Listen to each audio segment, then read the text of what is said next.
अस्सलाम वालेकुम नाज़रीन, प्रोग्राम गुड़ी गल लतीफ़ चौधरी दे नाल मैं तुहाडा मेज़बान हसन कामरे। नाज़रीन, अज वफाकी वज़ीर ख़ज़ाना मोहम्मद औरंगज़ेब ने इकतसादी सर्वे जिहड़ा वो जारी करता और उस सर्वे दे विच दस्सिया गया कि जिहड़ी मुआशी तरक्की है वो 3.7% जिहड़ा हो रही है। तो इहदे नाल कल जिहड़ा वे वो वफाकी काबीना का इजलास तलब कर लिया गया। वज़ीर आज़म उहदी सदारत करनगे और जिहड़ा बजट है अगले माली साल का वो पेश किया जाएगा। इस वक्त पूरी कौम दी नज़रां जिहड़ियां ने वो बजट उत्ते लगियां ने कि उहदे च आम आदमी नूं की रिलीफ मिलेगा। ताजर कम्यूनिटी ये देख रही कि उन्होंने कोई रिलीफ मिलेगा या कोई मजीद टैक्स जिहड़े ने वो उन्होंने उत्ते लाए जाएंगे। हर शोबा जिहड़ा वे इस वक्त अपने अपने हिसाब नाल देख रहा है। सैलरीड क्लास जिहड़ी है वो अपनी तनख्वाहां दे हवाले नाल देख रही। तो अज के प्रोग्राम च इहदे उत्ते डिस्कस करांगे। इहदे नाल आज़ाद कश्मीर की सूरत हाल उत्ते जिहड़ी एक्शन अवामी एक्शन कमेटी है उन्होंने कल अदम करार देने तो बाद उत्थे जिहड़ा एहतजाज जारी है ਉਹਦੇ हवाले नाल कल ਜਿਹੜਾ पाक आर्मी का एक हैलीकॉप्टर ਜਿਹੜਾ ਵੇ ਉਹ ਡਿੱਗਿਆ और शहादतां भी होईयां ने। तो यह उस सारी सूरत हाल के उत्ते भी डिस्कस करांगे। तो फिर ईरान अमरीका करीब पहुँचे सन और लगता सी कि डील हो जाएगी, लेकिन उसके बाद असीं देख रहे हैं कि दोवां पासों हमले जिहड़े ने वो जारी ने। तो उत्ते भी डिस्कस करांगे। तो चलने लतीफ़ चौधरी साहब वाल। चौधरी साहब वालेकुम सलाम जी जनाब, की हाल चाल ने? ठीक हो, खैरियत? तो फिर अज इकतसादी सर्वे भी आ गया।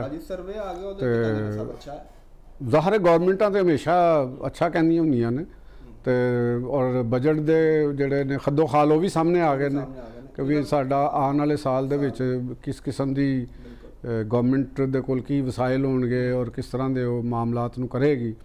तो गो इहदे विच गौरमेंट खासी पुर उम्मीद हैगी। और अगर असी गौरमेंट के हवाले नाल गल असी देखने ये कि भी जिहड़ी इकतसादी सर्वे च भी गल की गई है कि जिहड़ा उन्होंने शरह नमू का टारगेट रखा सी वो 4% सी जिहड़ा पूरा नहीं होया। ठीक है, लेकिन उसकी वजाहत की भी उन्होंने कि भी वो खलीज का एक क्राइसिस आ गया, पेट्रोलीयम का हो गया। तो इनू अगर असी देखने तो वो क्राइसिस उस तरह तो नहीं आया, आवाम को लेवी के तौर पर पैसे लै लिते गए सन। तो पाकिस्तान के असूलन तो वो नहीं होना चाहिए सी। परेशानी वाली गल तो कोई नहीं, क्योंकि उन्होंने यह भी कहा कि नहीं इसके बावजूद माशी कारकर्दगी बेहतर भी रही है। तो सवाल तो यही है ना कि तुसी और 4% कोई बहुत बड़ा टारगेट नहीं है। और अगर असी पाकिस्तान की ग्रोथ का करिए ना, जो पाकिस्तान वर्गी इकॉनमी का और इस तरह की सिचुएशन का, तो होना चाहिए 7%। 7% अगर होवे तो उस ग्रोथ के नाल फिर साडा कुछ मालियाती मामलात नूं तय पाउंदा, GDP का भी मामलात हल हुंदे ने। तो बस गुजारे वाला यानी इस इकॉनमी का जिस तरह की साडी इकॉनमी है उहदे च जिहड़ी ना मिनीमम 7% ग्रोथ रेट होना चाहिए तो असी अपनी जरूरियात नूं मीट कर सकांगे। क्योंकि हुण तो असी साडे दे उत्ते जिहड़े कर्जे ने असी तो वो कर्जियां दा जिहड़ा मार्कअप सूद जिन्हों कह लो असी वो अदायगी वास्ते सानू लैने पै रहे हैं ना कर्जे। तो पिछला करदा तो हुण मिसाल हैगी कि चलो हुण तो गवर्नमेंट ने अपना बजट तैयार कर लिया तो उहदे अंदर ज़ाहिर टैक्सेशन का भी एक सिलसिला होएगा। IMF दे नाल बैठे मुशावरत होईयां ने वो भी अहम चीज़ है। तुसीं हुणे जिहड़ी गल कीती जोड़ साहब कि मशरक वसा के बुरान के पेट्रोलीयम लेवी तो ले ली गई। हाँ, तो वज़ीर ख़ज़ाना आप दस रहे हैं कि जो पेट्रोलीयम सैक्टर है ना उसकी ग्रोथ 5% रही है। हाँ, तो देखो वो तो फिर वो ज़्यादा रही है ना और उसकी कंजप्शन भी वधी है। तुसी लेवी भी लाई है, गवर्नमेंट ने बहुत उहदे तो बर वक्त रैवन्यू अपना वो लिया है। तो अगर असी पूरे किए ने तो अगर मालियाती शॉर्टफॉल है तो वो तो साडी इंतजामी कमजोरी की वजह के नाल है ना कि असी उस तरीके या जिहड़े असी सैक्टर्स के कोलों जिहड़े असी टैक्स का लगाया सी तखमीना वो असी पूरे नहीं कर सके। तो उसकी वजह के नाल मामलात होए ने ना। तो ਉਹਦੇ ਚ ਇਜ਼ਾਫਾ ਹੋਇਆ, ਉਹਦੇ ਚ ਵੀ ਕਹਿੰਦੇ ਇਜ਼ਾਫਾ ਹੋ ਗਿਆ। $1752 ਤੋਂ $1901 ਤੱਕ ਪਹੁੰਚ ਗਿਆ। ਦੇਖੋ ਇਹ ਬਜ਼ਾਹਰ ਇੱਕ ਅੱਛਾ ਸਾਈਨ ਹੈ ਕਿ ਸਾਡੀ ਫੀਕਸ ਆਮਦਨੀ ਦੇ ਵਿੱਚ ਇਜ਼ਾਫਾ ਹੋਇਆ ਤੇ ਔਨ ਗਰਾਊਂਡ ਵੈਸੇ ਇਜ਼ਾਫਾ ਹੋਇਆ ਤੇ ਹੈ ਬਣਾ ਚੋਸਾ ਕਿਉਂਕਿ ਇਹ ਤਾਂ ਜਨਰਲਾਈਜ਼ ਕਰਕੇ ਤੇ ਔਸਤ ਕੱਢ ਲੈਂਦੇ ਨੇ, ਲੋਕਾਂ ਦੇ ਡਿਵਾਈਡ ਕਰ ਦਿੰਦੇ ਨੇ। ਇੱਕ ਖਾਸ ਤਬਕੇ ਦੀਆਂ ਜਿੰਨੀ ਸੈਲਰੀਆਂ ਵਧੀਆ ਉਹਦੇ 'ਚ ਮੇਰਾ ਖਿਆਲ ਹੈ ਕਿ 100-150 ਆਮ ਆਦਮੀ ਭੁਗਤ ਜਾਂਦਾ। ਇਹਦੇ 'ਚ ਜਿਹੜਾ ਸਾਡੇ ਕੋਲ ਇਹ ਪੂਰੀ ਜਿਹੜੀ ਆਮਦਨੀ ਹੈ 25 ਕਰੋੜ ਲੋਕਾਂ ਦੇ ਤਕਸੀਮ ਹੋਈ ਹੈ। ਉਹਦੇ ਵਿੱਚ ਸਾਡੀ ਵੀ ਸਾਰਿਆਂ ਦੀ ਹੈਗੀ ਔਰ ਉਹਦੇ ਅੰਦਰ ਜਿਹੜੇ ਬਿਲੀਅਨਰਸ ਨੇ ਉਹਨਾਂ ਦੀ ਵੀ ਹੈਗੀ ਕਾਪ ਸੈਕਟਰ ਦੇ ਜਿਹੜੇ ਵੱਡੇ ਵੱਡੇ ਬਿਗ ਗਨਸ ਨੇ ਉਹਨਾਂ ਦੀ ਵੀ ਆਮਦਨੀ ਆ ਇੰਨੀ ਹੈ ਜਿੰਨੀ ਉਹਨਾਂ ਨੇ ਸਾਡੀ ਦੱਸੀ ਤੇ ਉਹ ਅੱਜ ਕੱਲ ਦੀ ਜਿਹੜੀ ਮਾਡਰਨ ਇਕਨੋਮਿਕ ਜਿਹੜੇ ਇੰਡੀਕੇਟਰਸ ਨੇ ਉਹਨਾਂ ਦੇ ਵਿੱਚ ਹੁਣ ਇਹ ਵਾਲਾ ਜਿਹੜਾ ਪਰ ਕੈਪੀਟਾ ਦਾ ਹੈਗਾ ਨਾ ਤੇ ਇਹ ਕੋਈ ਐਡਾ ਜ਼ਿਆਦਾ ਰਿਲਾਇਬਲ ਨਹੀਂ ਰਿਹਾ ਕਿਸੇ ਮੁਲਕ ਦੀ ਉਹਦਾ ਸਟੇਟਸ ਤੈਅ ਕਰਨ ਵਿੱਚ ਇਮਾਰਤ ਵਿੱਚ ਉਹਦੇ ਨਾਲ ਦੀਗਰ ਚੀਜ਼ਾਂ ਵੀ ਐਡ ਹੁੰਦੀਆਂ ਨੇ ਜਿਹੜੀ ਮਾਡਰਨ ਇਕਨੋਮੀ ਨੇ ਦੁਨੀਆ ਡਿਵੈਲਪ ਇਕਨੋਮੀਜ਼ ਨੇ ਉਹਨਾਂ ਦੇ ਵਿੱਚ ਦੇਖਿਆ ਜਾਂਦਾ ਕਿ ਤੁਸੀਂ ਬੁਨਿਆਦੀ ਜਿਹੜੀ ਫੈਸਿਲਿਟੀਜ਼ ਜਿਹੜੀਆਂ ਨੇ ਉਹ ਲੋਕਾਂ ਤੱਕ ਕਿੰਨੇ % ਲੋਕਾਂ ਤੱਕ ਉਹ ਪਹੁੰਚੀਆਂ ਨੇ ਮਗਰ ਇੰਟਰਨੈਟ ਦੀ ਸਹੂਲਤ ਕਿੰਨੇ % ਲੋਕਾਂ ਦੇ ਕੋਲ ਹੈਗੀ ਹੈ ਰੋਡ ਨੈਟਵਰਕ ਜਿਹੜਾ ਹੈ ਉਹ ਪੂਰੇ ਮੁਲਕ ਕਿੰਨੇ % ਲੋਕਾਂ ਤੱਕ ਗਿਆ ਹੈਲਥ ਫੈਸਿਲਿਟੀਜ਼ ਜਿਹੜੀ ਹੈ ਉਹ ਟੋਟਲ ਆਬਾਦੀ ਦੇ ਹਿਸਾਬ ਨਾਲ ਕਿੰਨੇ % ਦੇ ਉੱਤੇ ਇੱਕ ਡਾਕਟਰ ਆਉਂਦਾ ਹੈ ਐਜੂਕੇਸ਼ਨ ਕਿੰਨੇ ਕਲੀਨ ਵਾਟਰ ਦੇ ਉੱਤੇ ਉਹ ਚੀਜ਼ਾਂ ਆਉਂਦੀਆਂ ਨੇ ਸੈਨੀਟੇਸ਼ਨ ਦਾ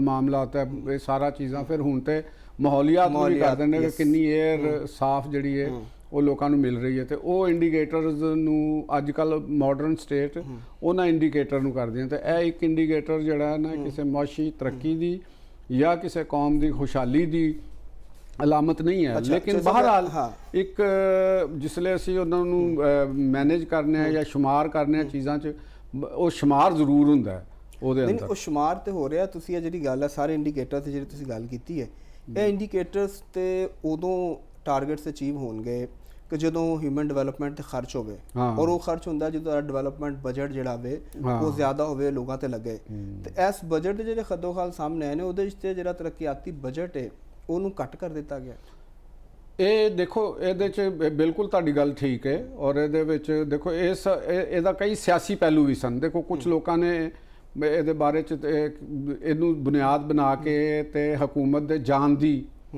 ਵੀ ਗੱਲਾਂ ਕੀਤੀਆਂ ਸਨ ਕਈਆਂ ਨੇ ਤੇ ਜੁਲਾਈ ਦੀ ਡੇਟ ਵੀ ਦੇ ਦਿੱਤੀ ਸੀ ਜੁਲਾਈ ਦੀ ਡੇਟ ਵੀ ਦੇ ਦਿੱਤੀ ਸੀ ਕਿ ਜੁਲਾਈ ਤੋਂ ਬਾਅਦ ਇੱਕ ਮਾਰੂਫ ਕਾਲਮਿਸਟ ਨੇ ਉਹਨਾਂ ਨੇ ਇਹ ਗੱਲ ਵੀ ਕਹਿ ਦਿੱਤੀ ਸਾਡੇ ਵੈਸੇ ਚੋਇਸ ਸਭ ਦਾਨਿਸ਼ਵਰਾਂ ਚ ਤੇ ਐਂਕਰਾਂ ਦੇ ਵਿੱਚ ਵੀ ਹਾਂ ਇਹ ਦਾਨਿਸ਼ਵਾੜੇ ਇਹ ਨਜੂਮੀ ਬਹੁਤ ਨੇ ਵੈਸੇ ਹਾਂ ਇਹ ਦਾਨਿਸ਼ਵਾਰ ਨਹੀਂ ਦਾਨਿਸ਼ਵਾੜੇ ਨੇ ਤੇ ਹੁਣ ਗੱਲ ਪਤਾ ਕੀ ਹੈਗੀ ਕਿ ਇਹ ਕਿਉਂ ਇਹ ਡਿਵੈਲਪ ਹੋਇਆ ਸੀ ਕਿ ਜੀ NFC ਅਵਾਰਡ ਨੂੰ ਦੇ ਅੰਦਰ ਕਟੌਤੀ ਕੀਤੇ ਬਗੈਰ ਜਿਹੜਾ ਨਾ ਉਹ ਫੈਡਰੇਸ਼ਨ ਨੂੰ ਪੈਸੇ ਨਹੀਂ ਮਿਲਣਗੇ ਠੀਕ ਹੈ ਤੇ ਪੀਪਲਸ ਪਾਰਟੀ NFC ਅਵਾਰਡ 'ਚ ਉਹ ਕਿਸੇ ਸੂਰਤ ਵਿੱਚ ਨਹੀਂ ਕਰੇਗੀ ਪੀਪਲਸ ਪਾਰਟੀ ਦੇ ਕੁਝ ਲੀਡਰਾਂ ਨੇ ਵੀ ਬਿਆਨਾਤ ਤਾਂ ਦੇਣੇ ਸ਼ੁਰੂ ਕਰਤੇ ਤੁਹਾਨੂੰ ਪਤਾ ਪੀਪਲਸ ਪਾਰਟੀ ਜਿਹੋ ਜਿਹੇ ਕਈ ਮੁਰਗੇ ਬਾਦਨੁਮਾ ਹੈਗੇ ਨੇ ਜਿਹੜੇ ਨਾ ਬਿਲਾ ਵਜ੍ਹਾ ਦੀ ਬਿਆਨਬਾਜ਼ੀ ਕਰਨਾ ਆਪਣੇ ਤੇ ਫਰਜ਼ ਬਣਦੇ ਨੇ ਔਰ ਝੂਠੇ ਤਰੱਕੀ ਪਸੰਦ ਬਣਨ ਦੀ ਕੋਸ਼ਿਸ਼ ਕਰਦੇ ਨੇ ਵੈਸੇ ਉਹਨਾਂ ਦੇ ਬਾਰੇ ਕਿਹਾ ਜਾਂਦਾ ਕਿ ਉਹ ਵੀ ਪਾਰਟੀ ਕਿਆਦਤ ਦੇ ਇਸ਼ਾਰਿਆਂ ਤੇ ਹੀ ਕਹਿੰਦੇ ਨਹੀਂ ਪਾਰਟੀ ਕਿਆਦਤ ਦੇ ਸਾਰੇ ਇਸ਼ਾਰਿਆਂ ਤੇ ਨਹੀਂ ਕਰਦੇ ਕੁਝ ਨੂੰ ਖੁਦ ਵੀ ਬੜੀ ਆਈ ਹੁੰਦੀ ਹੈ ਉਹਨਾਂ ਦੇ ਅੰਦਰ ਵੀ ਇੱਕ ਕੀੜਾ ਕਲਬਲਾ ਰਿਹਾ ਹੁੰਦਾ ਤੇ ਉਹ ਕੀੜਾ ਜਦੋਂ ਜ਼ਿਆਦਾ ਲੜਦਾ ਤੇ ਬੋਲ ਪੈਂਦੇ ਨੇ ਠੀਕ ਹੈ ਨਾ ਜੀ ਗੱਲ ਹੈਗੀ ਕਿ ਲੇਕਿਨ ਉਹ ਤਰੱਕੀਆਤੀ ਅਖਰਾਜਾਤ ਨੂੰ ਜਿਸਲੇ ਉਹ ਬੈਠੇ ਤੇ ਤਰੱਕੀਆਤੀ ਅਖਰਾਜਾਤ ਨੂੰ ਕਟੌਤੀਆਂ ਕਰਕੇ ਤੇ ਵਫਾਕ ਨੂੰ ਪੈਸੇ ਦੇ ਦਿੱਤੇ ਗਏ ਯਾਨੀ ਇਹ ਮਸਲਾ ਹੱਲ ਹੋ ਗਿਆ ਮੈਂ ਇੱਕ ਪੋਲੀਟੀਕਲ ਗੱਲ ਕਰ ਰਿਹਾ ਕਿ ਜਿਹੜੀ ਇਹ ਕਹਿਣਾ ਸੀ ਕਿ ਇਹ ਮਸਲਾ ਨਹੀਂ ਹੱਲ PTI ਵਾਲੇ ਜਿਹੜੇ ਨੇ ਅਲੱਗ ਸ਼ਾਦਿਆਨੇ ਵਜਾ ਰਹੇ ਸਨ ਕਿ ਵੀ ਗਈ ਗਵਰਨਮੈਂਟ ਅੱਛਾ ਉਹਨਾਂ ਨੇ ਵੈਸੇ ਹੁਣ ਵੀ ਕਹਿਤਾ ਜੇ ਹਾਂ ਉਹਨਾਂ ਨੇ ਕਿਹਾ ਬਾਨੀ ਨਾਲ ਮੁਲਾਕਾਤ ਕਰਾ ਦਿਓ ਕੱਲ ਨਹੀਂ ਤੇ ਬਜਟ ਦਾ ਬਾਈਕਾਟ ਕਰ ਦਿਆਂਗੇ ਤੋ ਕਰ ਦੇਣ ਬਾਈਕਾਟ ਉਹਦੇ ਨਾਲ ਉਹਨਾਂ ਦੇ ਬਾਈਕਾਟ ਦੇ ਨਾਲ ਕੀ ਫਰਕ ਪੈ ਜਾਣਾ ਉਹ ਤੇ ਪਿੱਛੇ ਦੇਖਿਆ ਨਹੀਂ ਗਾ ਸੈਨੇਟ ਦੇ ਵਿੱਚ ਉਹ ਲਾਮਾ ਨਾਸਰ ਅਬਾਸ ਸਾਹਿਬ ਜਿਹੜੇ ਨੇ ਇੱਕ ਸੀਟ ਵਾਲੇ ਤੇ ਉਹ ਉਹਨਾਂ ਨੇ ਕਿਹਾ ਮੈਂ ਵਾਕਆਊਟ ਕਰ ਰਿਹਾ ਤੇ ਬਾਕੀ ਦੁਕਾਨ ਜਿਹੜੇ ਸਾਡੇ ਤੱਬੂ ਸੇ ਉਹ ਬੈਠੇ ਨੇ ਤੇ ਇਹ ਤੇ ਉਹਨਾਂ ਦਾ ਹਾਲ ਹੈਗਾ ਤੇ ਬਹਰਹਾਲ ਗੱਲ ਹੈ ਕਿ ਇਹਦੇ ਅੰਦਰ ਇੱਕ ਚੀਜ਼ ਨੂੰ ਮੈਂ ਇਹ ਕਹਾਂਗਾ ਕਿ ਗਵਰਨਮੈਂਟ ਨੇ ਜਾਂ ਜਿਹੜੀ ਇਸ ਵੇਲੇ ਗਵਰਨਮੈਂਟ ਦੇ ਇਤਿਹਾਦੀ ਨੇ ਉਹਨਾਂ ਨੇ ਬੈਠ ਕੇ ਦੇਖੋ ਫੈਡਰੇਸ਼ਨ ਦੀ ਇੱਕ ਮੁਸ਼ਕਲ ਆਪਣੀ ਜਗ੍ਹਾ ਸੀ ਕਿਉਂਕਿ ਫੈਡਰੇਸ਼ਨ ਦੇ ਮਾਲੀ ਜ਼ਰੂਰੀਆਤ ਜ਼ਿਆਦਾ ਸਨ ਉਹਨਾਂ ਨੂੰ ਪੈਸੇ ਚਾਹੀਦੇ ਸਨ ਤੇ ਇਹਦੇ ਅੰਦਰ ਫਿਰ ਪੰਜਾਬ ਨੇ ਆਪਣੇ ਨਿਸਫ ਤਰੱਕੀਆਤੀ ਬਜਟ ਦੇ ਵਿੱਚ ਉਹਦੇ 'ਚ ਕਟੌਤੀ ਹੋ ਸਕਦੀ ਸੀ ਬਾਕੀ ਤੇ ਲਾਜ਼ਮੀ ਅਖਰਾਜਾਤ ਸਮਝੇ ਜਾ ਰਹੇ ਸਨ ਜਾਂ ਕਹੇ ਜਾ ਰਹੇ ਸਨ ਪ੍ਰੋਪੇਗੈਂਡਾ ਵੀ ਪੰਜਾਬ ਦੇ ਵਾਲੇ ਨਾਲ ਹੀ ਹੋ ਰਿਹਾ ਸੀ ਕਿਉਂਕਿ ਜੀ ਖਰਚ ਦੇਖੋ ਨਾ ਬਜਟ ਤੇ ਸੀ ਤੇ ਉਹ ਪੋਪੂਲੇਸ਼ਨ ਦੇ ਹਿਸਾਬ ਨਾਲ ਹੀ ਮਿਲ ਰਿਹਾ ਔਰ ਉਹ ਖਰਚ ਵੀ ਕਰ ਰਿਹਾ ਲੋਕਾਂ ਤੇ ਲੋਕਾਂ ਨੂੰ ਨਜ਼ਰ ਵੀ ਆ ਰਿਹਾ ਹੁਣ GB ਦੇ ਇਲੈਕਸ਼ਨ 'ਚ ਵੀ ਅਸੀਂ ਦੇਖਿਆ ਕਿ ਪੰਜਾਬ ਦੀ ਤਰੱਕੀ ਜਿਹੜੀ ਉਹਨੂੰ ਕੈਂਪੇਨ ਦਾ ਨਾਰਾ ਬਣਾਇਆ ਗਿਆ ਔਰ ਤੁਹਾਨੂੰ ਪਤਾ ਹੈ ਕਿ ਕਰਾਚੀ ਦੇ ਜਿਹੜੇ ਮੇਅਰ ਨੇ ਮੁਰਤਜ਼ਾ ਵਹਾਬ ਸਾਹਿਬ ਉਹ ਲਾਹੌਰ ਆਏ ਨੇ ਦੇਖਣ ਵਾਸਤੇ ਲਾਹੌਰ ਦੀ ਤਰੱਕੀ ਦੇ ਮਾਡਲ ਨੂੰ ਇੱਥੇ ਰਹੇ ਨੇ, ਇੱਥੇ ਲੋਕਾਂ ਦੇ ਨਾਲ ਮਿਲੇ ਨੇ, ਉਹਨਾਂ ਦੇ ਨਾਲ ਗੁਫ਼ਤਗੂ ਕੀਤੀ ਹੈ ਕਿ ਇਹ ਕਿਸ ਤਰ੍ਹਾਂ ਪੋਸੀਬਲ ਹੋਇਆ, ਤਾਂ ਕਿ ਅਸੀਂ ਕਰਾਚੀ 'ਚ ਜਾ ਕੇ ਉਹਦੇ ਤੇ ਇਹਨੂੰ ਇੰਪਲੀਮੈਂਟ ਕਰਨ ਦੀ ਕੋਸ਼ਿਸ਼ ਕੀਤੀ ਜਾਏ। तो गल करने का मकसद है कि इन्हू असीं बुरा नहीं कहांगे, अच्छी गल है, आना चाहिए है। और उन्होंने बहुत साहिब फैसला किया है। और मुर्तज़ा वहाब साहब एक यंग आदमी ने, बड़े एनर्जैटिक बंदे ने, मैं उन्हों का मदाह भी हाँ इस हवाले नाल कि नौजवान ने और कुछ करना चाहते हैं। वो ठीक है, एक सिस्टम के अंदर कुछ रुकावट आ जांदियां ने, चीज़ां आंदियां ने, लेकिन मैं कहना कि पीपल्स पार्टी का भी तो उन्हों की भी एक बड़ी वड्डी एक है कि वो लाहौर आए ने, तस्लीम करना हुंदा है। तो मेरा ख्याल है कि दूसरे जिहड़े लोग ने बुज़रा आला उन्होंने भी इस चीज़ ले आना चाहिए, एक दूसरे को सीखना चाहिए। तो बहरहाल असीं गल करने कि पंजाब ने अपना 700 अरब तकरीबन फैडरेशन नूं दिता है, अपना बजट दे विचों तकरीबन हाफ घटाया है। बहुत बड़ा फिर कहते हैं कि जी पंजाब सानू लुट रहे हैं, जिहड़े नाम निहाद छोटे सूबियां दी नाम निहाद कौम प्रस्त क्यादतां ने, ये जो बयानियां बनाते हैं अपने लोगों को जिस तरीके दे नाल उल्लू बनाते हैं, ये उन्हां दे मूँह दे उत्ते एक तमाचा है कि ਜਿਹੜਾ हर वक्त ਤੁਸੀਂ ਖਾਂਦੇ ਆ ਪੀਂਦੇ ਆ, ਤੁਸੀਂ ਗੰਦਮ ਲੈਣੀ ਹੋਵੇ, ਆਟਾ ਲੈਣਾ ਹੋਵੇ ਤੇ ਉਸ ਵੇਲੇ ਤੁਸੀਂ ਲੀਲਾਂ ਲੈਂਦੇ ਹੋ, ਉਸ ਵੇਲੇ ਕਹਿੰਦੇ ਸਾਡੀ ਗੰਦਮ ਬੰਦ ਕਰਤੀ, ਸਾਡਾ ਇਹ ਕਰਦਾ, ਕਿੱਡਾ ਜ਼ਾਲਮ ਹੈ। ਤੇ ਹੁਣ ਦੇਖ ਲਓ ਤੇ ਇਹਦਾ ਮਤਲਬ ਕੀ ਹੋਇਆ ਕਿ ਪਾਕਿਸਤਾਨ ਨੂੰ ਕੌਣ ਚਲਾ ਰਿਹਾ, ਤੁਹਾਡੇ ਕੋਲ ਹੈ ਕੀ ਹੈ? ਵੀ ਸੋਚੋ ਨਾ ਜ਼ਰਾ ਕਿ ਔਰ ਬਲੋਚਿਸਤਾਨ ਦੇ ਕੋਈ ਕਮੀ ਨਹੀਂ ਕੀਤੀ ਗਈ ਹਿੱਸੇ ਦੇ ਵਿੱਚ, ਜਿੰਨਾ ਉਹਦਾ ਪੂਰਾ ਹੀ ਹੈ। केपी वालियां ने दिता है, लेकिन वो 350 अरब रुपया उन्होंने कोल मौजूद है, ਉਹਦੇ ਵਿੱਚੋਂ ਉਹਨਾਂ ਨੇ 50 80 90 ਦਾ ਫਰਕ ਪਿਆ ਉਹਨਾਂ ਨੂੰ, ਤੇ 100 ਸਿੰਧ ਨੇ ਦਿੱਤਾ ਤੇ पंजाब ने 700 ਤੋਂ ਜ਼ਾਇਦ ਅਰਬ ਰੁਪਇਆ ਦਿੱਤਾ। ਹੁਣ ਦੇਖੋ ਨਾ ਪੰਜਾਬ ਦੇ ਆਵਾਮ ਜਿਹੜੇ ਨੇ, ਅਗਰ ਉਹਨਾਂ 'ਚ ਇੱਥੇ ਪੰਜਾਬ ਵਿੱਚ ਵੀ ਇੱਕ ਕੌਮ ਪ੍ਰਸਤੀ ਔਰ ਇਸ ਚੀਜ਼ ਨੂੰ ਫਰੋਗ ਦਿੱਤਾ ਗਿਆ ਹੁੰਦਾ ਤੇ ਇਹਦੇ ਉੱਤੇ ਤੇ ਇਸ ਟਾਈਮ ਲੋਕ ਸੜਕਾਂ ਤੇ ਨਿਕਲ ਆਉਂਦੇ। ਉਹ ਪੁੱਛਦੇ, ਉਹ ਕਹਿੰਦੇ ਵੀ ਕਿਉਂ ਦੇ ਰਹੇ ਹੋ ਤੁਸੀਂ, ਗੰਦਮ ਅਸੀਂ ਉਗਾਉਂਦੇ ਆ, ਸਾਡੇ ਕਿਸਾਨ ਨੂੰ ਤੁਸੀਂ ਦਿੰਦੇ ਕੀ ਹੋ? ਔਰ ਉਸ ਤੋਂ ਬਾਅਦ ਜਾ ਕੇ ਤੇ ਉਹ ਚੁੱਕਦੇ ਹੋ ਤੇ ਕਦੇ ਕੇਪੀ ਭੁੱਖਾ ਹੋਇਆ ਹੁੰਦਾ, ਕਦੇ ਬਲੋਚਿਸਤਾਨ ਭੁੱਖਾ ਹੋਇਆ ਹੁੰਦਾ, ਕਦੇ ਆਜ਼ਾਦ ਕਸ਼ਮੀਰ ਭੁੱਖਾ ਹੋਇਆ ਹੁੰਦਾ। ਆਜ਼ਾਦ ਕਸ਼ਮੀਰ ਵਾਲੇ ਕਹਿੰਦੇ ਸਾਨੂੰ ਮੁਫਤ ਹੀ ਦੇ ਦਿਓ, ਸਾਡੇ ਕੋਲ ਪੈਸੇ ਹੀ ਕੋਈ ਨਾ ਲਵੋ। ਉਹ ਦੇਖੋ ਨਾ ਬਿਜਲੀ ਵੀ ਤੁਹਾਨੂੰ ਫ੍ਰੀ ਦੇ ਦਿਓ, ਵੀ ਤੁਹਾਡੇ ਪੱਲੇ ਕੀ ਹੈ? ਤੁਸੀਂ ਜਿਹੜੇ ਮੰਗਲਾ ਡੈਮ ਦੇ ਉੱਤੇ ਰੋਂਦੇ ਪਏ ਹੋ, ਜਾਂ ਇਹ ਤੁਸੀਂ ਅਗਰ ਤੁਹਾਡੇ ਖਰਚਿਆਂ ਦੇ ਉੱਤੇ ਹੁੰਦਾ ਤੇ ਤੁਸੀਂ ਇਹਨੂੰ ਬਣਾ ਹੀ ਨਹੀਂ ਸੀ ਸਕਦੇ। ਅੱਜ ਵੀ ਤੁਸੀਂ ਉੱਥੇ ਮਿੱਟੀ ਦੇ ਤੇਲ ਦੇ ਦੀਵੇ ਬਾਲਦੇ ਹੋਣਾ ਸੀ ਜਾਂ ਲਾਲਟੈਨਾਂ ਬਾਲਦੇ ਹੋਣਾ ਸੀ। ਇਹ ਡੈਮ ਬਣਿਆ ਤੇ ਕਸ਼ਮੀਰੀ ਇੰਗਲੈਂਡ ਚਲੇ ਗਏ। ਚਲੋ ਕਸ਼ਮੀਰ ਦੇ ਉੱਤੇ ਵੀ ਅਸੀਂ ਬਜਟ ਦੇ ਉੱਤੇ ਕੀਤਾ, ਅਸੀਂ ਉਹਨੂੰ ਪੰਜਾਬ ਨੇ ਇੱਕ ਦਫਾ ਫਿਰ ਆਪਣੀ ਸੈਕਰੀਫਾਈਸ ਕੀਤਾ, ਆਪਣੇ ਤਰੱਕਿਆਤੀ ਬਜਟ ਦੇ ਵਿੱਚ ਕਟੌਤੀ ਕੀਤੀ। ਹਾਂ, ਹੁਣ ਅਗਲੀ ਗੱਲ ਕਰਾਂਗੇ ਅਸੀਂ ਕਿ ਇਹਦੇ ਅਸਰਾਤ ਡੈਫੀਨੇਟਲੀ ਇਹਦੇ ਅਸਰਾਤ ਹੋਣਗੇ। ਤਰੱਕਿਆਤੀ ਬਜਟ ਜ਼ਾਹਰ ਘੱਟ ਹੋਏਗਾ, ਤਰੱਕਿਆਤੀ ਕੰਮ ਘੱਟ ਹੋਣਗੇ, ਵਸਾਇਲ ਘੱਟ ਹੋਣਗੇ, ਉਹਦੇ 'ਚ ਰੋਜ਼ਗਾਰ ਦੇ ਉੱਤੇ ਫਰਕ ਪਏਗਾ। ਮੁਲਕ ਦੇ ਅੰਦਰ ਆਉਣ ਵਾਲਾ ਟਾਈਮ ਐਡਾ ਈਜ਼ੀ ਨਹੀਂ ਹੋਏਗਾ, ਠੀਕ ਮੇਰਾ ਖਿਆਲ ਹੈ। ਜੋ ਸਭ ਬਹੁਤ ਸਾਰੇ ਸਵਾਲ ਨੇ ਹਾਲੇ ਬਜਟ ਤੇ ਤੁਹਾਡੇ ਨਾਲ ਬੜੀ ਤਫਸੀਲ ਨਾਲ ਗੱਲ ਕਰਨੀ ਹੈ, ਲੇਕਿਨ ਵਕਤ ਇੱਕ ਬ੍ਰੇਕ ਦਾ। ਨਾਜ਼ਰੀਨ, ਬ੍ਰੇਕ ਤੋਂ ਬਾਅਦ ਜਦੋਂ ਵਾਪਸ ਆਵਾਂਗੇ ਤੇ ਇਸ ਬਜਟ ਦੇ ਹਵਾਲੇ ਨਾਲ ਇਹਦੇ 'ਚ ਜਿਹੜੀਆਂ ਖਾਸ ਤੌਰ ਤੇ ਸੈਲਰੀ ਦੇ ਹਵਾਲੇ ਨਾਲ, ਫਿਰ ਡਿਫਰੈਂਟ ਜਿਵੇਂ ਸੋਲਰ ਤੇ ਟੈਕਸ ਹੈ, ਸਟੇਸ਼ਨਰੀ ਦੇ ਟੈਕਸ ਤੇ ਗੱਡੀਆਂ ਦੇ ਉੱਤੇ ਟੈਕਸ ਵਗੈਰਾ ਦੇ ਹਵਾਲੇ ਨਾਲ ਗੱਲ ਕਰਾਂਗੇ। ਸਾਡੇ ਨਾਲ ਜੁੜੇ ਰਹੋ।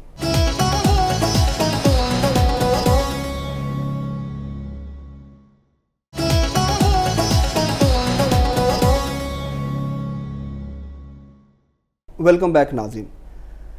ਨਾਜ਼ਰੀਨ, ਬਜਟ ਦੇ ਵਿੱਚ ਮੁਖਤਲਿਫ ਜਿਹੜੇ ਸੈਕਟਰਸ ਨੇ ਉਹਨਾਂ ਨੂੰ ਜਿੱਥੇ ਕੋਈ ਰਿਲੀਫ ਦੇਣ ਦੀ ਕੋਸ਼ਿਸ਼, ਉੱਥੇ ਕੁਝ ਨਵੇਂ ਟੈਕਸ ਵੀ ਜਿਹੜੇ ਨੇ ਉਹਨਾਂ ਦੀ ਵੀ ਆ ਰਹੀ, ਕਿਤੇ ਟੈਕਸ ਦੇ ਇਜ਼ਾਫੇ ਦੀਆਂ ਜਿਹੜੀਆਂ ਖਬਰਾਂ ਨੇ ਆ ਰਹੀਆਂ, ਕੁਝ ਖਦੋਖਾਲ ਸਾਹਮਣੇ ਆ ਚੁੱਕੇ ਨੇ। ਅਗਰ ਅਸੀਂ ਦੇਖਣਾ ਤੇ ਬਜਟ ਦੇ ਵਿੱਚ ਬਰਾਮਦੀ ਸ਼ੋਬੇ ਵਾਸਤੇ ਇੱਕ ਖਸੂਸੀ ਪੈਕੇਜ ਦਾ ਐਲਾਨ ਜਿਹੜਾ ਉਹ ਮੁਤਵੱਕਾ ਹੈ, ਔਰ ਇਹ ਵੀ ਕਿ ਉਹਦੇ 'ਚ ਜਿਹੜਾ ਐਕਸਪੋਰਟ 1% ਟੈਕਸ ਹੈ ਉਹ ਖਤਮ ਹੋਣ ਦਾ ਇਮਕਾਨ ਜਿਹੜਾ ਵੀ ਉਹ ਮੌਜੂਦ ਹੈ। ਫਿਰ ਇਲੈਕਟ੍ਰਿਕ ਗੱਡੀਆਂ ਦੇ ਹਵਾਲੇ ਨਾਲ ਵੀ ਕਿ ਇਲੈਕਟ੍ਰਿਕ ਜਿਹੜੀ ਦਰਾਮਦੀ ਇਲੈਕਟ੍ਰਿਕ ਗੱਡੀਆਂ ਨੇ ਉਹਨਾਂ ਦੇ ਸੇਲਸ ਟੈਕਸ 25% ਤੱਕ ਵਧਾਉਣ ਦੀ ਤਜਵੀਜ਼ ਹੈ, ਲੇਕਿਨ ਹਾਈਬ੍ਰਿਡ ਗੱਡੀਆਂ ਜਿਹੜੀਆਂ ਨੇ ਉਹਨਾਂ 'ਤੇ ਮੌਜੂਦਾ ਜਿਹੜਾ ਟੈਕਸ ਦੀ ਸ਼ਰ੍ਹਾ ਉਹੀ ਬਰਕਰਾਰ ਰੱਖਣ ਦਾ ਇਮਕਾਨ ਹੈ। ਅਤੇ ਨਾਲ ਨਾਲ ਜਿਹੜੇ ਮੁਕਾਮੀ ਇਲੈਕਟ੍ਰਿਕ ਗੱਡੀਆਂ ਨੇ ਉਹਨਾਂ 'ਤੇ 1% ਸੇਲ ਟੈਕਸ ਦੀ ਰਾਇਤ ਜਿਹੜੀ ਹੈ ਉਹ 30 ਜੂਨ ਤੱਕ ਬਰਕਰਾਰ ਰਹੇਗੀ। ਅਤੇ ਉਹਦੇ ਬਾਅਦ ਇਹ ਵੀ ਆ ਰਿਹਾ ਕਿ ਜੇ ਮੁਕਾਮੀ ਮੈਨੂਫੈਕਚਰਿੰਗ ਦੇ ਫਰੋਗ ਵਾਸਤੇ ਜਿਹੜੀ EV ਮੁਰਾਦ ਨੇ ਉਹਨਾਂ 'ਚ ਵੀ ਤੋਸੀ ਦਾ ਫੈਸਲਾ ਕੀਤਾ ਗਿਆ। ਵਫਾਕੀ ਬਜਟ ਵਿੱਚ ਸੋਲਰ ਪੈਨਲ 'ਤੇ ਸੇਲ ਟੈਕਸ ਵਧਾਉਣ ਦੀ ਤਜਵੀਜ਼ ਜਿਹੜੀ ਹੈ ਉਹ ਵਾਪਸ ਲੈ ਲਈ ਗਈ ਹੈ। ਠੀਕ ਹੈ। ਤੇ ਇਸੇ ਤਰ੍ਹਾਂ ਜੇ ਸਟੇਸ਼ਨਰੀ ਅਸ਼ੀਆ ਤੇ ਸੇਲਸ ਟੈਕਸ 'ਚ ਇਜ਼ਾਫੇ ਦੀ ਤਜਵੀਜ਼ ਸੀ, ਜਿਹੜਾ IMF ਨੇ ਇਹ ਤਜਵੀਜ਼ ਦਿੱਤੀ ਸੀ, ਉਹ ਤਜਵੀਜ਼ ਵੀ ਵਾਪਸ ਲੈ ਲਈ ਗਈ ਹੈ। ਸ਼ੇਰ ਸਾਹਿਬ, ਬਜਟ ਦੇ ਵਿੱਚ ਕੋਈ ਰਲੀਆਂ ਮਿਲੀਆਂ ਚੀਜ਼ਾਂ ਨੇ। ਹਰ ਹੁਕੂਮਤ ਜਿਹੜੀ ਉਹ ਇਹੀ ਕਲੇਮ ਕਰਦੀ ਹੈ ਕਿ ਇਹ ਆਵਾਮ ਦੋਸਤ ਤੇ ਤਾਜਰ ਦੋਸਤ ਬਜਟ ਹੈ, ਅਸੀਂ ਲੈ ਕੇ ਆ ਰਹੇ ਹਾਂ। ਤੁਹਾਡਾ ਇਸ ਬਜਟ ਦੇ ਬਾਰੇ ਕੀ ਖਿਆਲ ਹੈ ਕਿ ਤੁਹਾਨੂੰ ਇਹਦੇ 'ਚ ਆਵਾਮ ਦੋਸਤ ਤੇ ਤਾਜਰ ਦੋਸਤ ਇਕਦਾਮਾਤ ਨਜ਼ਰ ਆ ਰਹੇ ਨੇ? ਕਿਆ ਉਹ ਉਸੇ ਤਰ੍ਹਾਂ ਹੀ ਰਿਲੀਫ ਲੋਕਾਂ ਤੱਕ ਮਿਲੇਗਾ ਜਾਂ ਸਿਰਫ ਇਹ ਗਿਮਿਕਸ ਹੁੰਦੀਆਂ ਨੇ ਕਿ ਬਾਅਦ 'ਚ ਰੋਂਦੇ ਹੀ ਨੇ ਸਾਰੇ? ਅੱਛਾ, ਮੈਨੂੰ ਜਿਹੜਾ ਇਸ ਬਜਟ ਜਿਹੜੀ ਹੁਣ ਮੈਂ ਬਜਟ ਦੇ ਉੱਤੇ ਗੱਲ ਕਰ ਰਿਹਾ ਮੈਂ, ਜਿਹੜੀ ਕਿ ਇਹ ਬਜਟ ਮੈਨੂੰ ਜਿਹੜਾ ਨਾ ਇਹਦੇ 'ਚ ਇਹ ਲੱਗ ਇਸ ਤਰ੍ਹਾਂ ਰਿਹਾ, ਜਿਹੜੇ ਇਹਦੇ ਅਹਦਾਫ ਤੇ ਅਦਾਦੋ ਸ਼ੁਮਾਰ ਨੇ ਉਹਦਾ ਤੋਂ ਮੈਨੂੰ ਇਹ ਫੀਲ ਹੁੰਦਾ ਹੈ ਕਿ ਇਹ ਇੱਕ ਸਰਵਾਈਵਲ ਦਾ ਬਜਟ ਹੈਗਾ ਕਿ ਅਸੀਂ ਸਰਵਾਈਵ ਕਰਨਾ ਹੈ। ਤੇ ਉਹ ਸਰਵਾਈਵ ਦੀ ਵਜ੍ਹਾ ਨਾਲ, ਉਹਦੀ ਵਜ੍ਹਾ ਮੈਂ ਕਿਉਂ ਕਹਿ ਰਿਹਾ ਹਾਂ ਕਿ ਉਹ ਵਜ੍ਹਾ ਇਹ ਵੇ ਕਿ ਅਸੀਂ ਪਹਿਲੇ ਤੇ ਆਪਣੇ ਤਰੱਕਿਆਤੀ ਬਜਟ ਦੇ ਵਿੱਚ ਕੰਮ ਕੀਤਾ, ਵਫਾਕ ਨੂੰ ਕਮੀ ਕੀਤੀ, ਠੀਕ ਹੈ, ਫੈਡਰੇਸ਼ਨ ਨੂੰ ਪੈਸੇ ਮਿਲ ਗਏ ਨੇ। ਦੂਸਰਾ ਇਹ ਹੋ ਗਿਆ ਕਿ ਜਿਹੜੇ ਸਾਡੇ ਡਿਫਰੈਂਟ ਸੈਕਟਰਸ ਨੇ ਇਕਨੋਮੀ ਦੇ, ਉਹਨਾਂ ਦਾ ਜਿਹੜੀ ਗਰੋਥ ਰੇਟ ਨੇ ਉਹ ਸਾਡੇ ਬਹੁਤ ਥੋੜੇ ਨੇ। तो तकरीबन 4% 5% ਤੇ ਮਜਮੂਈ ਜਿਹਦੇ ਤੇ ਅਸੀਂ ਅੱਜ ਵੀ ਬੜਾ ਅਸੀਂ ਕਹਿ ਰਹੇ ਹਾਂ ਕਿ ਜੀ ਪਿਛਲੇ ਸਾਲਾਂ ਦੀ ਨਿਸਬਤ ਅੱਗੇ ਗਏ, ਲੇਕਿਨ ਸਾਨੂੰ ਮਤਲਬ ਕਿ ਨਾ ਇੱਕ ਜੰਪ ਦੀ ਜ਼ਰੂਰਤ ਹੈਗੀ ਹੈ। ਅਗਰ ਅਸੀਂ ਮਾਸ਼ੀ ਤਰੱਕੀ ਨੂੰ ਅੱਗੇ ਲੈ ਕੇ ਚੱਲਣਾ ਹੈ ਤੇ ਉਹਦੇ ਵਾਸਤੇ ਸਾਨੂੰ ਇੱਕ ਜੰਪ, ਔਰ ਉਹਦੇ ਵਾਸਤੇ ਨਾਨ ਜਿਹੜੇ ਪ੍ਰੋਡਕਟਿਵ ਅਖਰਾਜਾਤ ਨੇ ਉਹਦੇ ਅੰਦਰ ਕਮੀ ਕਰਨੀ ਚਾਹੀਦੀ, ਔਰ ਇਕਨੋਮੀ ਦੇ ਉਹ ਸੈਕਟਰ ਜਿਹੜੇ ਪ੍ਰੋਡਕਸ਼ਨ ਨੂੰ ਕਰਨ, ਸਾਨੂੰ ਚੀਜ਼ਾਂ ਬਣਾਉਣੀਆਂ ਚਾਹੀਦੀਆਂ। ਹਾਂਜੀ, ਦੇਖੋ ਨਾ, ਵੱਡੀ ਸੰਤਾਂ ਜਿਹੜੀ ਚੋਇਸ ਸਾਹਿਬ ਉਹਨਾਂ ਦੀ ਜਿਹੜੀ ਗਰੋਥ ਰਹੀ ਉਹ 6.1% ਗਰੋਥ ਰਹੀ ਹੈ। ਕੋਈ ਇੰਨੀ ਵੱਡੀ ਗਰੋਥ ਨਹੀਂ, ਕਮ ਅਜ਼ ਕਮ ਨੂੰ ਡਬਲ ਡਿਜਿਟ ਹੋਣਾ ਚਾਹੀਦਾ। ਔਰ ਦੂਸਰੀ ਗੱਲ ਹੈਗੀ ਕਿ ਅਸੀਂ ਦੇਖੀਏ ਕਿ ਸਾਡੇ ਕੋਲ ਜਿਹੜੀਆਂ ਸਨਅਤਾਂ ਨੇ, ਸ਼ੂਗਰ ਇੰਡਸਟਰੀ ਹੈ ਜਾਂ ਹੋਰ ਹੈਗੀਆਂ ਨੇ, ਤੇ ਸਾਨੂੰ ਜਿਹੜਾ ਰੈਵਨਿਊ ਕਲੈਕਟ ਕਰਨ ਵਾਸਤੇ ਜਿਹੜਾ ਦੁਨੀਆ ਦੇ ਵਿੱਚ ਸਾਨੂੰ ਇੱਕ ਆਪਣਾ ਨਾਮ ਬਣਾਉਣ ਵਾਸਤੇ ਸਾਨੂੰ ਇਹ ਦੇਖਣਾ ਪਏਗਾ ਕਿ ਅਸੀਂ ਫਿਨਿਸ਼ ਗੁੱਡਸ ਕਿਹੜੀਆਂ ਐਕਸਪੋਰਟ ਕਰ ਰਹੇ ਹਾਂ। ਸਰਵਿਸਿਜ਼ ਸੈਕਟਰ ਸਾਡਾ ਹੈ ਵੇ ਦੇ, ਲੇਕਿਨ ਸਾਨੂੰ ਪ੍ਰੋਡਕਸ਼ਨ ਦੀ ਤਰਫ ਵੀ ਜ਼ਿਆਦਾ ਤਵੇ, ਖਾਸ ਤੌਰ ਤੇ ਕਿਉਂਕਿ ਸਾਡੀ ਜਿਹੜੀ ਜ਼ਰਈ ਇਕਨੋਮੀ ਦੇ ਹਵਾਲੇ ਨਾਲ ਅੱਜ ਵੀ ਵਜ਼ੀਰ ਖਜ਼ਾਨਾ ਸਾਹਿਬ ਨੇ 60% ਉਹਨੂੰ ਕਿਹਾ, ਲੇਕਿਨ ਅਗਰ ਅਸੀਂ ਜ਼ਰਾਤ ਦੀ ਤਰਫ ਦੇ, ਉਹਨਾਂ ਨੇ ਕਿਹਾ ਕਿ ਖਾਦ ਵਿੱਚ ਇਜ਼ਾਫਾ ਹੋਇਆ ਔਰ ਮੁਖਤਲਿਫ, ਲੇਕਿਨ ਤੁਸੀਂ ਇਹ ਵੇਖੋ ਕਿ ਜਿਹੜੇ ਮਦਾਖਲ ਨੇ, ਮਗਰ ਬੀਜ ਹੈ, ਪਾਣੀ ਹੈ, ਬਿਜਲੀ ਹੈ, ਇੱਕ ਖੇਤ ਵਾਸਤੇ ਜਿਹੜਾ ਛੋਟਾ ਜ਼ਿਮੀਂਦਾਰ ਹੈਗਾ, ਛੋਟਾ ਕਾਸ਼ਤਕਾਰ ਹੈਗਾ, ਉਹਦੇ ਜ਼ਰਈ ਮਦਾਖਲ ਕਿੰਨੇ ਮਹਿੰਗੇ ਨੇ, ਔਰ ਉਸ ਤੋਂ ਬਾਅਦ ਉਹਦੀ ਆਪਣੀ ਕਿੰਨੀ ਉਹਦੇ ਉੱਤੇ ਮਿਹਨਤ ਹੈਗੀ, ਔਰ ਉਹਦੇ ਬਦਲੇ ਦੇ ਵਿੱਚ ਉਹਨੂੰ ਤੁਸੀਂ ਮਾਰਕੀਟ ਇਕਨੋਮੀ ਉਹਨੂੰ ਦੇ ਕੀ ਰਹੀ। ਸਾਡੀ ਜ਼ਰਾਤ ਪਸਮਾਨਦਾ ਹੈ, ਗਵਰਨਮੈਂਟਾਂ ਨੇ ਜ਼ਰਈ ਪਾਲਿਸੀਆਂ ਨਹੀਂ ਦਿੱਤੀਆਂ ਕਦੇ ਵੀ, ਕੈਸ਼ ਕਾਰਪਸ ਜਿਹੜੀਆਂ ਨੇ ਉਹਨਾਂ ਨੂੰ ਬਣਾ ਲਿੱਤਾ ਜਾਂਦਾ ਹੈ ਕਿ ਜੀ ਅਸੀਂ, ਮੈਂ ਸਪੈਸ਼ਲੀ ਜ਼ਰਾਤ ਦੇ ਹਵਾਲੇ ਨਾਲ ਗੱਲ ਕਰਾਂਗਾ। ਔਰ ਦੂਸਰੇ ਨੰਬਰ ਤੇ ਇਸ ਦੇ ਉੱਤੇ ਵਫਾਕ ਨੇ ਵੀ ਕੋਈ ਤਵੱਜਾ ਨਹੀਂ ਦਿੱਤੀ ਔਰ ਸੂਬਿਆਂ ਨੇ ਤੇ ਬਿਲਕੁਲ ਹੀ ਨਹੀਂ ਦਿੱਤੀ। ਪੰਜਾਬ 'ਚ ਇਹਨਾਂ ਨੇ ਐਗਰੀਕਲਚਰ ਪਾਲਿਸੀ ਲਿਆਂਦੀ, ਪੰਜਾਬ 'ਚ ਕੁਝ ਕੀਤੀ ਹੈ ਥੋੜੀ ਜੀ, ਲੇਕਿਨ ਬਲੋਚਿਸਤਾਨ ਔਰ KP ਇਹਨਾਂ ਨੇ ਤੇ ਜਿਵੇਂ ਜ਼ਰਾਤ ਨੂੰ ਕਹਿਤਾ ਕਿ ਹੈ ਹੀ ਨਹੀਂ, ਠੀਕ ਹੈ ਨਾ। ਹਾਲਾਂਕਿ ਉਹ ਜ਼ਰਾਈ ਖਿੱਤੇ ਨੇ, ਪਾਣੀ ਵੀ ਹੈ, ਸਾਰਾ ਕੁਝ ਹੈ, ਉੱਥੋਂ ਦੀ ਸੂਬਾਈ ਹਕੂਮਤਾਂ ਦੇ ਕੋਲ ਬਜਟ ਵੀ ਹੈ, ਉਹਨਾਂ ਦੀ ਕਾਰਕਰਦਗੀ ਜ਼ੀਰੋ ਹੈਗੀ। ਉਹ ਅਨਾਜ ਵੀ, ਯਾਨੀ ਤੁਸੀਂ 70 ਬਰਸਾਂ ਦੇ ਅੰਦਰ ਇਹ ਛੋਟੇ ਸੂਬੇ ਜਿਹੜੇ ਨੇ ਇਹ ਅਨਾਜ ਵੀ ਪੈਦਾ ਨਹੀਂ ਕਰ ਸਕੇ ਆਪਣੇ ਜੋਗਾ, ਕਿ ਅਸੀਂ ਆਪਣੇ ਜੋਗਾ ਹੀ ਅਨਾਜ ਪੈਦਾ ਕਰ ਲਈਏ। ਬਲੋਚਿਸਤਾਨ ਦੀ 40 ਲੱਖ ਆਬਾਦੀ ਹੈ, ਉਹ 40 ਲੱਖ ਆਬਾਦੀ ਵਾਸਤੇ ਆਪਣਾ ਆਟਾ, ਦਾਲ, ਚੌਲ ਇਹ ਨਹੀਂ ਪੈਦਾ ਕਰ ਸਕਦੇ। KP ਕੇ ਉਹ 4 ਕਰੋੜ ਆਬਾਦੀ ਦਾ ਸਾਰਾ ਸੂਬਾ ਹੈ, ਠੀਕ ਹੈ ਨਾ। ਡੈਮ ਬਣੇ ਨੇ ਉੱਥੇ, ਫਲਾਂ ਬਣੇ ਆ, ਪੈਸੇ ਵੀ ਤੁਹਾਡੇ ਕੋਲ ਆਉਂਦੇ ਨੇ, ਪੋਸਟ ਤੁਸੀਂ ਕਾਸ਼ਤ ਕਰ ਰਹੇ ਹੋ, ਸਮਗਲਿੰਗ ਤੁਸੀਂ ਕਰ ਰਹੇ ਹੋ, ਤੇ ਉਹ ਪੈਸਾ ਨਜਾਇਜ਼ ਲੈ ਕੇ ਤੇ ਪੂਰੇ ਮੁਲਕ 'ਚ ਦੰਦਨਾਉਂਦੇ ਫਿਰਦੇ ਨੇ ਤੇ ਲੋਕ। ਉਹਦੀ ਕਾਸ਼ਤ ਤੇ ਜੈਸਾ ਪੈਸਾ ਬਹੁਤ ਹੈ, ਉਹਦੇ ਵਾਸਤੇ ਤੁਸੀਂ ਕੋਈ ਜ਼ੀਰੋ ਤੇ 4 ਕਰੋੜ ਬੰਦਿਆਂ ਦਾ ਤੁਸੀਂ ਅਨਾਜ, ਚੌਲ, ਆਟਾ, ਦਾਲ ਇਹ ਤੁਸੀਂ ਪੂਰੀ ਨਹੀਂ ਕਰ ਸਕਦੇ। ਉੱਥੇ ਤੁਸੀਂ ਆ ਕੇ ਰੋਣਾ ਸ਼ੁਰੂ ਕਰ ਦਿੰਦੇ ਹੋ ਲੋਕਾਂ ਦੇ ਕੋਲੋਂ, ਕਦੇ ਉਹਦੇ ਕੋਲੋਂ ਕਰੋ ਤੇ ਫਲਾਣੇ ਕੋਲੋਂ ਕਰੋ। ਜਿਹੜੀ ਤੁਹਾਡੀ ਲੇਬਰ ਕਲਾਸ ਹੁੰਦੀ ਹੈ, ਤੁਸੀਂ ਆਪਣੀ ਹਿਊਮਨ ਲੇਬਰ ਜਿਹੜੀ ਹੈ ਉਹਨਾਂ ਨੂੰ ਆਪਣੇ ਸੂਬੇ ਦੇ ਅੰਦਰ ਰੋਜ਼ਗਾਰ ਦੇਣ 'ਚ ਕਾਮਯਾਬ ਨਹੀਂ ਹੁੰਦੇ। ਕਿੰਨੇ ਦੇਣਾ? ਵਫਾਕ ਨੂੰ ਉੱਠ ਕੇ ਗਾਲਾਂ ਕੱਢਦੇ ਹੋ, ਸੂਬਿਆਂ ਦੀ ਗਵਰਨਮੈਂਟਾਂ ਨੇ ਵੀ ਤਾਂ ਕੁਝ ਕਰਨਾ ਹੈ ਕਿ ਨਹੀਂ ਕਰਨਾ? ਬਿਲਕੁਲ। ਸਮਾਲ ਇੰਡਸਟਰੀ ਵੱਲ ਤਵੱਜਾ ਦਿਓ, ਐਗਰੀਕਲਚਰ ਵੱਲ ਤੁਸੀਂ ਤਵੱਜਾ ਦਿਓ, ਟੂਰਿਜ਼ਮ ਵੱਲ ਤਵੱਜਾ ਦਿਓ। ਟੂਰਿਜ਼ਮ ਦੇ ਵਿੱਚ ਦੁਨੀਆ ਦੇਖੋ ਨਾ ਬਿਲੀਅਨਸ ਆਫ ਡਾਲਰ ਕਮਾਉਂਦੀ ਹੈ। ਇੱਕ ਬਹੁਤ ਵੱਡੀ ਇੰਡਸਟਰੀ ਹੈ, ਬਹੁਤ ਵੱਡੀ ਪਾਕਿਸਤਾਨ industry ਤੇ ਇਸ ਮਾਮਲੇ 'ਚ ਰਿਚ ਹੈ ਕਿ ਸਾਡੇ ਕੋਲ ਤੇ ਟੂਰਿਜ਼ਮ ਸਾਈਟਸ ਹੀ ਬਹੁਤ ਨੇ, ਬਹੁਤ ਨੇ, ਹਿਸਟਰੀ ਦੇ ਹਵਾਲੇ ਨਾਲ ਵੀ, ਨੇਚਰ ਦੇ ਹਵਾਲੇ ਨੇਚਰ ਦੇ ਹਵਾਲੇ ਨਾਲ ਵੀ। ਉਹ ਕਿਉਂ ਨਹੀਂ ਤੁਸੀਂ ਉਹਦੀ ਤਰੱਕੀ ਹੋਈ? ਉਹਦੇ 'ਚ ਸੂਬਿਆਂ ਨੇ ਕਿਉਂ ਨਹੀਂ ਤਾਮਨ ਕੀਤਾ?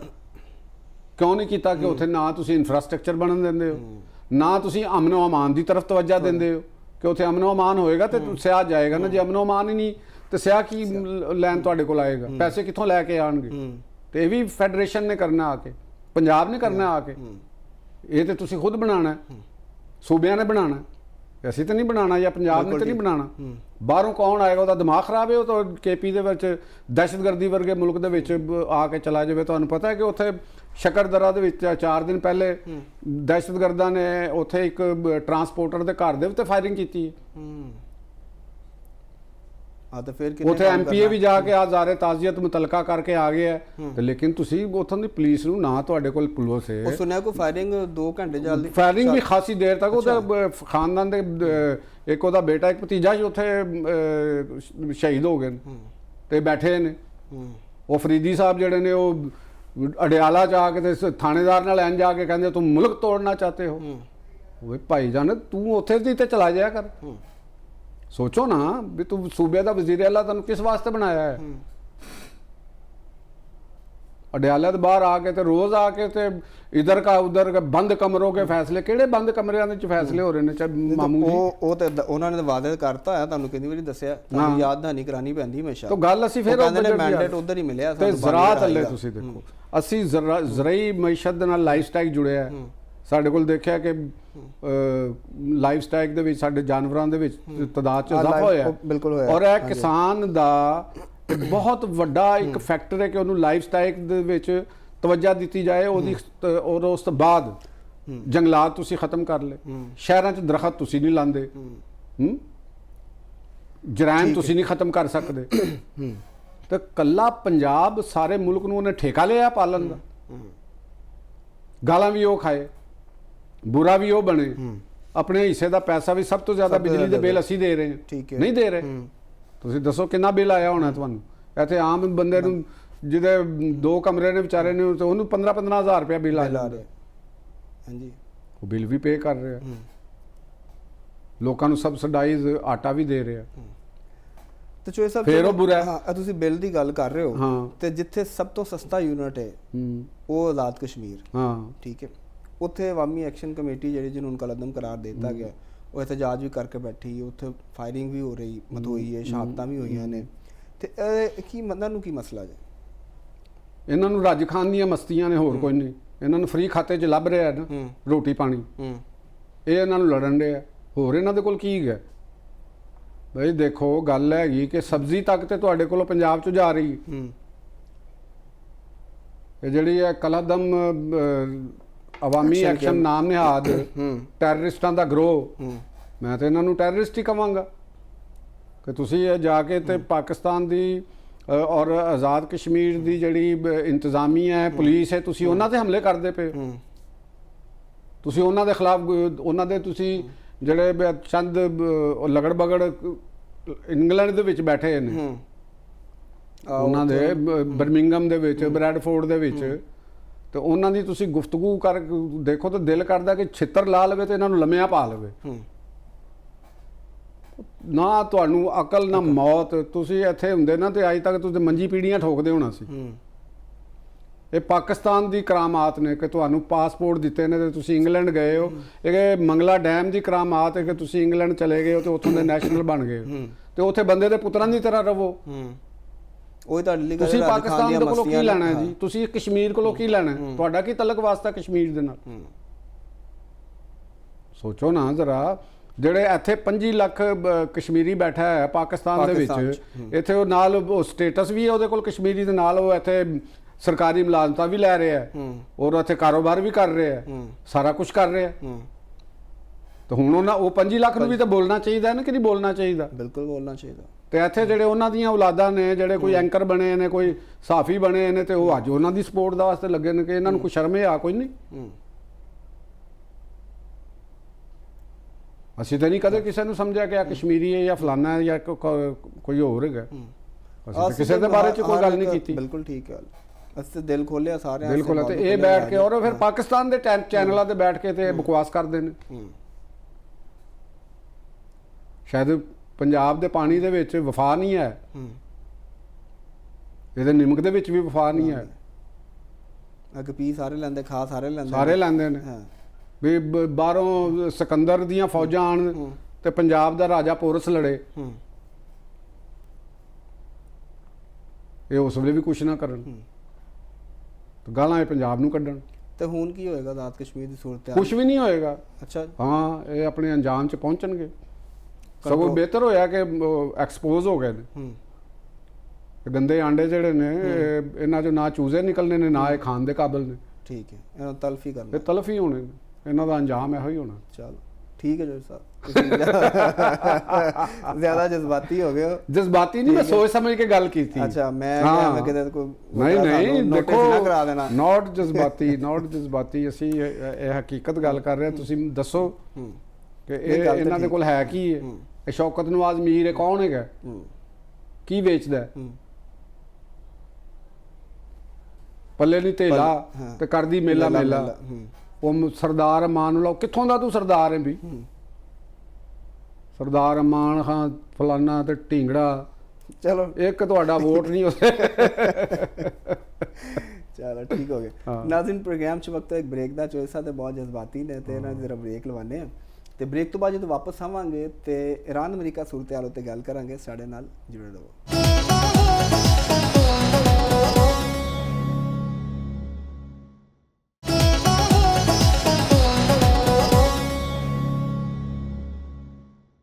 ਵੈਲਕਮ ਬੈਕ ਨਾਜ਼ਰੀਨ, ਅਮਰੀਕਾ ਨੇ ਈਰਾਨ ਦੇ ਮੁਖਤਲਿਫ ਅਹਦਾਫ ਤੇ ਨਵੇਂ ਹਮਲੇ ਕੀਤੇ ਨੇ ਔਰ ਉਹਦੇ ਜਵਾਬ ਵਿੱਚ ਈਰਾਨ ਨੇ ਵੀ ਹਮਲੇ ਕੀਤੇ ਔਰ ਅਮਰੀਕੀ ਅੱਡਿਆਂ ਨੂੰ ਨਿਸ਼ਾਨਾ ਬਣਾਇਆ। ਇਹ ਸੂਰਤ ਹਾਲ ਜਿਹੜੀ ਤੇ ਚੋਇਸ ਸਾਹਿਬ ਕੋਲ ਹੀ ਪੁੱਛਦੇ ਹਾਂ। ਚੋਇਸ ਸਾਹਿਬ, ਮੁਜ਼ਾਕਰਾਤ ਚੱਲ ਰਹੇ ਹੁੰਦੇ ਨੇ, ਇੰਝ ਲੱਗਦਾ ਕਿ ਡੀਲ ਹੋ ਜਾਣੀ ਹੈ। ਅਮਰੀਕੀ ਸਦਰ ਕੋਈ 38 ਵਾਰੀ ਕਹਿ ਚੁੱਕੇ ਨੇ ਕਿ ਡੀਲ ਦੇ ਬਿਲਕੁਲ ਅਸੀਂ ਜਨਾਬ ਕਰੀਬ ਪਹੁੰਚ ਗਏ, ਲੇਕਿਨ ਇਹਦੇ ਬਾਵਜੂਦ ਡੀਲ ਨਜ਼ਰ ਨਹੀਂ ਆਉਂਦੀ, ਫਿਰ ਐਸਕਲੇਸ਼ਨ ਹੋ ਜਾਂਦੀ। ਨਹੀਂ ਗੱਲ, ਹਾਂ ਦੱਸੋ ਗੱਲ। ਦੇਖਣਾ ਤੇ ਮਤਲਬ ਇਹ ਕੀ ਮਸਲਾ ਕੀ ਹੈ, ਇਹਦੇ 'ਚ ਕਿਉਂ ਡੀਲ ਨਹੀਂ ਹੋ ਪਾ ਰਹੀ?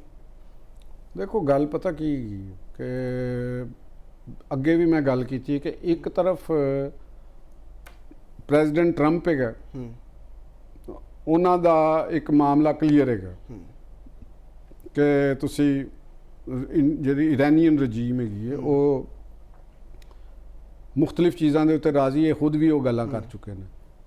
ਇਰਾਨੀ ਰਜੀਮ ਦੇ ਮੁxtਲਿਫ ਅਹੁਦੇਦਾਰ ਨੇ ਉਹ ਗੱਲਾਂ ਕਰ ਚੁੱਕੇ ਨੇ। ਤੁਸੀਂ ਇੱਕ ਪੈਟਰਨ ਦੇਖੋ ਕਿ ਜਿਸ ਵੇਲੇ ਵੀ ਕੋਈ ਮੁਆਹਦੇ ਦੇ ਉੱਤੇ ਜਾਂ ਕੰਪਰੋਮਾਈਜ਼ ਦੇ ਉੱਤੇ ਕੋਈ ਨਜ਼ਦੀਕ ਤਰੀਨ ਗੱਲਾਂ ਆਉਂਦੀਆਂ ਨੇ ਤੇ ਕੋਈ ਬਿਆਨ ਸ਼ੁਰੂ ਹੋ ਜਾਂਦੇ ਨੇ ਇਰਾਨੀ ਰਜੀਮ ਦੀ ਤਰਫੋਂ।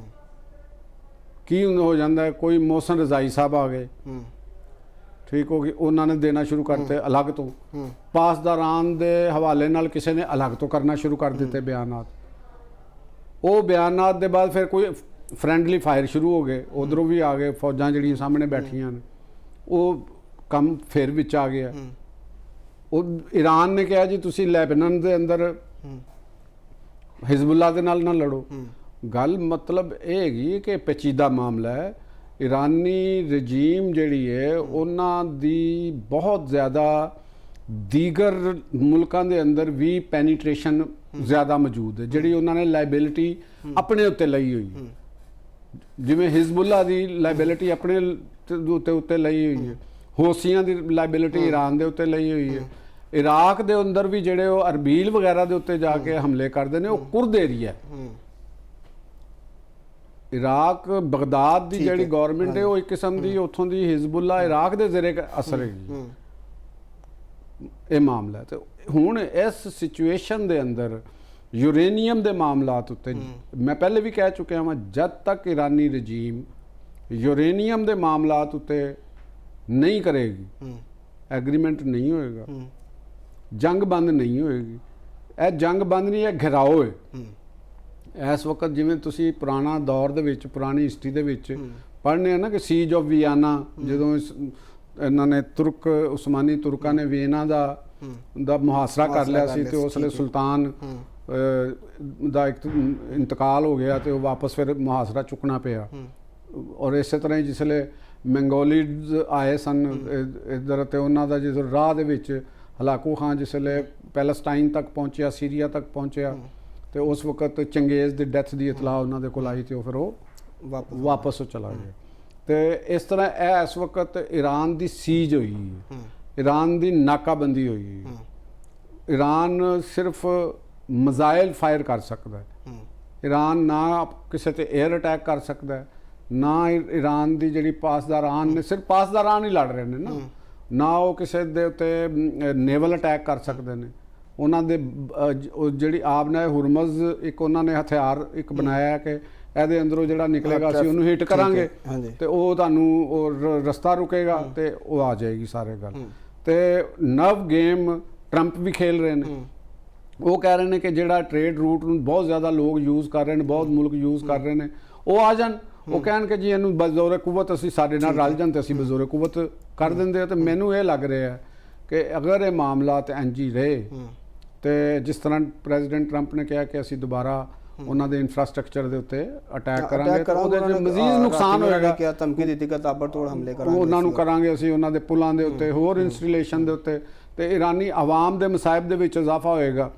ਅਵਾਮੀ ਇਰਾਨ ਦੇ ਇਨਫਰਾਸਟ੍ਰਕਚਰ ਦੀ ਮਜ਼ੀਦ ਤਬਾਹੀ ਹੋਏਗੀ ਤੇ ਉਹਦੇ ਤੋਂ ਇਲਾਵਾ ਮਿਲਣਾ ਕੁਝ ਵੀ ਨਹੀਂ। ਠੀਕ ਹੈ, ਲੇਕਿਨ ਚੋਰ ਸਾਹਿਬ ਜਦੋਂ ਇਰਾਨ ਜਵਾਬੀ ਹਮਲੇ ਕਰ ਰਿਹਾ ਹੈ ਤੇ ਉਹ ਦੂਜੇ ਮੁਲਕਾਂ ਦੇ ਵਿੱਚ ਜਿੱਥੇ ਅਮਰੀਕੀ ਅੱਡੇ ਨੇ ਉਹਨਾਂ ਤੇ ਹਮਲੇ ਹੋ ਰਹੇ ਨੇ, ਤੇ ਇੱਕ ਨੁਕਸਾਨ ਤੇ ਉਹਦੇ ਚ ਅਮਰੀਕਾ ਦਾ ਵੀ ਹੋ ਰਿਹਾ ਔਰ ਉਹ ਮੁਲਕ ਜਿਹੜੇ ਨੇ ਉਹਨਾਂ ਦਾ ਵੀ ਨੁਕਸਾਨ ਹੋ ਰਿਹਾ। ਜੰਗ ਦਾ ਮਤਲਬ ਨੁਕਸਾਨ ਹੁੰਦਾ ਹੈ, ਜੰਗ ਦਾ ਮਤਲਬ ਨੁਕਸਾਨ ਹੁੰਦਾ। ਠੀਕ ਹੈ, ਛੋਟਾ ਮੁਲਕ ਵੀ ਲੜ ਰਿਹਾ ਹੋਵੇ ਤੇ ਉਹਦਾ ਵੀ ਨੁਕਸਾਨ ਹੁੰਦਾ, ਵੱਡਾ ਵੀ ਲੜ ਰਿਹਾ ਹੋਵੇ ਤੇ ਉਹਦਾ ਵੀ ਨੁਕਸਾਨ ਹੁੰਦਾ।